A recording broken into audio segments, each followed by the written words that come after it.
Welcome to Quality Improvement Principles of Safety for HIT. This is Lecture A. The following unit is presented by Dr. Peter Pronovost, a practicing anesthesiologist and critical care physician, teacher, researcher, and international patient safety leader. Dr. Pronovost is a professor in the Johns Hopkins University and director of the Armstrong Institute for Patient Safety and Quality at Johns Hopkins. The institute focuses on eliminating preventable harm for patients. The objectives for this session are to investigate the fallibility of people and systems, describe the ways that every system is designed to achieve the results it gets, apply the basic principles of safe design, explain the ways that teams make wise decisions with diverse and independent input. The objectives of this session are for you to recognize that every system is designed to achieve exactly the results it gets. Second, to identify some basic principles of safe design that apply to both technical work and teamwork. And we'll spend a lot of time making sure you understand these principles that you can use today. And finally, to understand the evidence about how teams make wise decisions and how you can use that evidence in your daily work. I want to begin with a story. It's a story of a young surgeon in training who woke up one morning with slurred speech and tingling in her hand. She had a CAT scan that unfortunately showed a brain tumor. And then she went in to have what's called a functional MRI. It's a scan that measures brain blood flow. And she did it well. She curled her fingers. And what the scan showed was that had the surgeons cut through where the part of the brain that they normally would, which is the shortest part, it would have resulted in the loss of the use of her hand and thus her career. So they cut through a larger, though much less active part of her brain, and she woke up with no deficits. This is one of the examples of truly the miracles performed by healthcare that we experience every day. On slide 4, our same healthcare system still leaves sponges in patients. And we reflect on that and say, how could that possibly be? How could we have amongst the best healthcare in the world, state of the art, and the whole world looks to us for innovation, and yet we sometimes make mistakes like leaving sponges in? Now, this issue of mistakes in patient safety is an enormous problem. It also has a very personal impact. Let's review of what we know. It shows that about 7% of hospitalized patients suffer a medication error. Somewhere between 44 to 98,000 people die needlessly from largely mistakes of what we'll call commission. That is, we do things we shouldn't do. Another 100,000 die from healthcare-acquired infections. We'll hear much more about that later. Infections that for far too long we thought were inevitable. The evidence says that patients receive about half of the recommended therapies they should. Somewhere between 50 to 100,000 people die from misdiagnosis a year. We don't really know how big it is because quite frankly, we don't have great mechanisms to measure it yet. And all of these errors are enormously expensive, somewhere estimating about $50 billion in needless costs. So how could this happen? How could a healthcare system that is the best deliver care that so often falls short? The first reason why it is that we haven't really put science to the delivery of healthcare. Science is finding new genes. Science has been finding new drugs. But how we deliver care, how the information system flows, how the knowledge is shared, how we organize and finance care has largely been left up to the art of medicine. And as a result, patients suffer needlessly.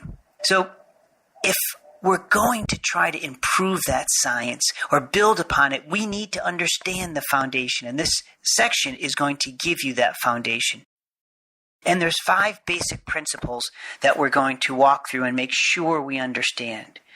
The first, and it's a hard pill for some to swallow, is to accept that we are fallible.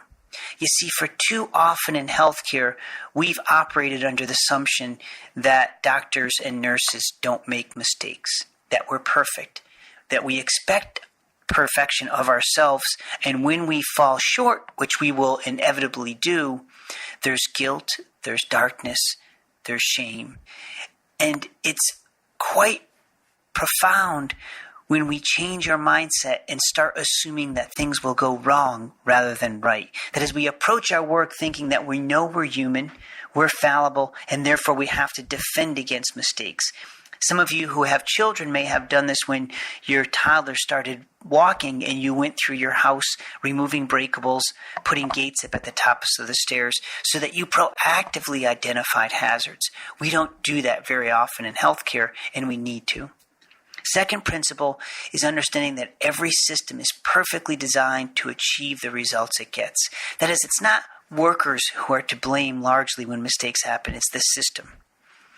Third is I want you to understand some basic principles of safe design. Now, we'll go into these principles in much more detail in future classes on human factors, but the three principles that I want you to take home are first, standardize care whenever you could, create checklists or independent checks for things that are important, and learn, don't just recover when things go wrong. Fourth principle is for you to understand that these ideas of safe design don't just apply to the technical work you do, they apply to teamwork. So how you communicate with your colleagues has to be standardized, you need checks, and you have to make sure you learn when things go wrong.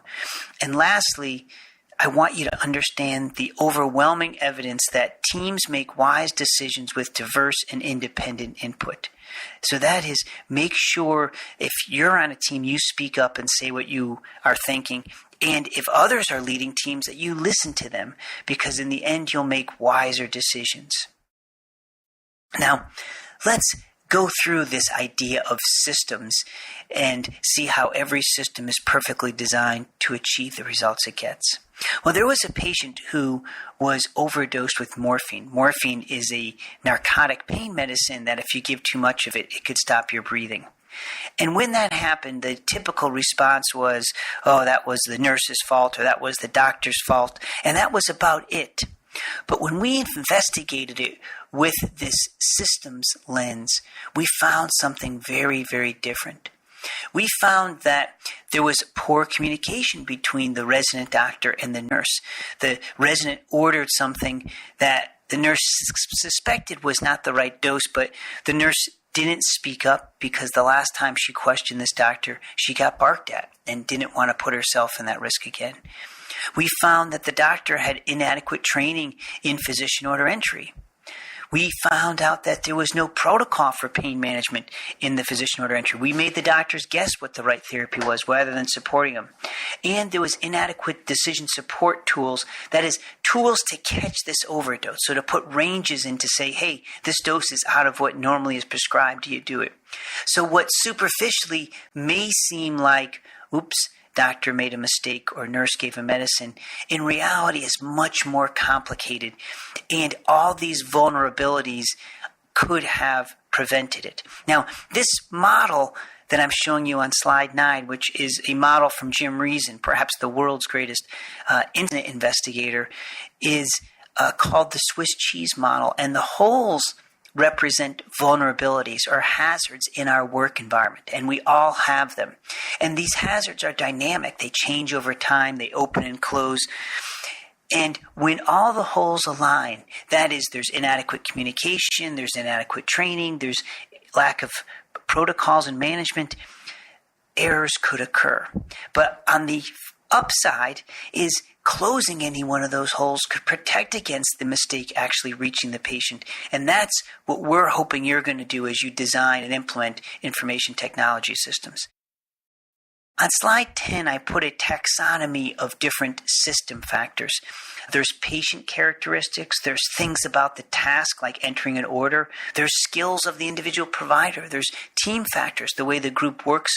There's environmental factors, whether it's noisy or dark, all the way up to institutional factors. Now, the point isn't that you memorize this list. What the point is that you develop lenses to start to see these systems, because most people in healthcare are system blind, or at least system myopic. That is, they don't see these things. When things go wrong, they blame the patient or they blame themselves or their colleagues, and they don't think about, could lack of a protocol, could lack of training have contributed to the mistakes? And that's what we're going to be expecting you to do. Let me give you another example of this system factors. A patient in the intensive care unit went into a fast heartbeat rhythm. The doctor decided to treat it with a medicine called Esmolol, a short-acting beta blocker that slows the heart rate, a perfectly appropriate choice. He asked the nurse to get the medicine. The nurse got this vial, drew up the vial, and handed it to the resident. The resident assumed it was 10 milligrams a cc because we normally had pre-filled syringes of this medicine, but we had stopped making those pre-filled syringes to save some money. The resident gave 2 cc's, what he thought was 20 milligrams, and the patient's heart stopped. We resuscitated the patient, and in debriefing it, I was standing there and said, why do you think this happened? And the resident, again, not having lenses of systems, said, I think the patient must have a bad heart. We better get an echocardiogram to look at it. To which I responded, I've never seen somebody's heart arrest like this to such a small dose of Esmolol. I think we gave an overdose. Could we simulate what we just did? And sure enough, we didn't dilute this medicine, and we gave about a 250 times overdose. The case like this makes those who study this stuff, like myself, believe that the estimates of harm are the tips of the iceberg. Now here's some improvements in aviation safety over time. The improvements are really remarkable. What is generally known is that the early improvements in the mid-60s, late 60s, maybe early 70s, had to do with the jet engine. The jet engine fails much less often than a prop engine. But the improvements later on, at least in the mid-70s and early 80s, were really focused not on technology but on teamwork.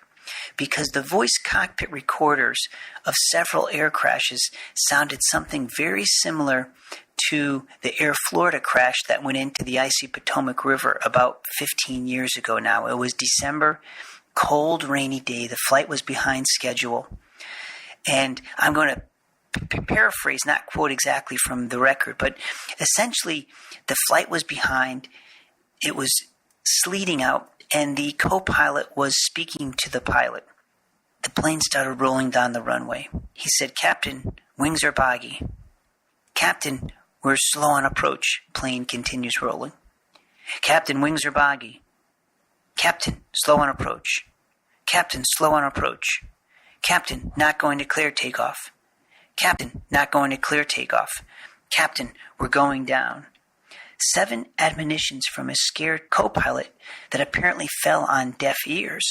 Now, this wasn't the only case that the National Transportation Safety Board had in which it appeared that pilots just didn't hear words spoken by the co-pilot that were recorded on a voice cockpit recorder. So they brought pilots and co-pilots in to simulate, and what did they find? Well, they found that most often what the co-pilot had to say was filtered. It was deemed not important, and therefore the pilot didn't need to hear it. So they largely ignored it. Psychologically, they just dismissed it. And many, many crashes occurred because of that. Many errors in healthcare occur because of that, and we can't afford to have that anymore. Okay, so hopefully you have understanding now these lenses to see systems. And importantly, you recognize that that teamwork lens is crucial, absolutely crucial. This concludes Lecture A of Principles of Safety for HIT.